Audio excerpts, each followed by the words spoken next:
పండగైనా సంబరమైనా మీ ప్రతి సెలబ్రేషన్కి only choice Vega jewellers. Exclusive bridal jewellery offers. Shop now.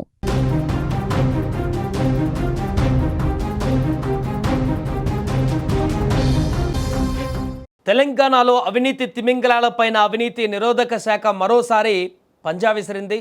Medchal Malkajgiri జిల్లా డిప్యూటీ కలెక్టర్ కె వంశీమోహన్ లక్ష్యంగా ఏసీబీ అధికారులు ఏకకాలంలో భారీ సోదాలు నిర్వహించారు.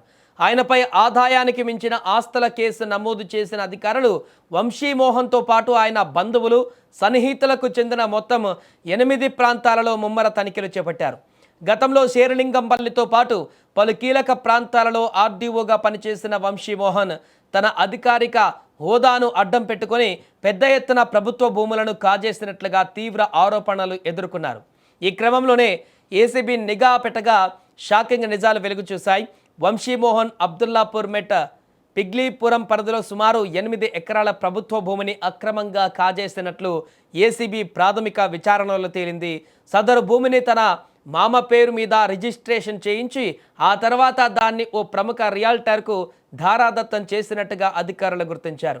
దీనికి ప్రతిఫలంగా సదరు రియాల్టర్ నుంచి వంశీమోహన్ కుటుంబ సభ్యుల పేరిట 10 విలువైనటువంటి ఫ్లాట్లను గిఫ్ట్ డీడ్ రూపంలో పొందినట్లు ఏసీబీ పక్క ఆధారాలు సేకరించింది. హైదరాబాద్ మహానగరంతో పాటు పలు ప్రాంతాలలో వంశీమోహన్కు సంబంధించి 100 కోట్ల రూపాయల విలువైన స్థిరాస్తులు ఉన్నట్లు ఏసీబీ అధికారులు ప్రాథమికంగా అంచనా వేస్తున్నారు. సోదాల్లో భాగంగా భారీగా లభించిన ఆస్తి పత్రాలు, బ్యాంకు డిపాజిట్లు, బంగారం, నగదుతో ఏసీబీ స్వాధీనం చేసుకుంది.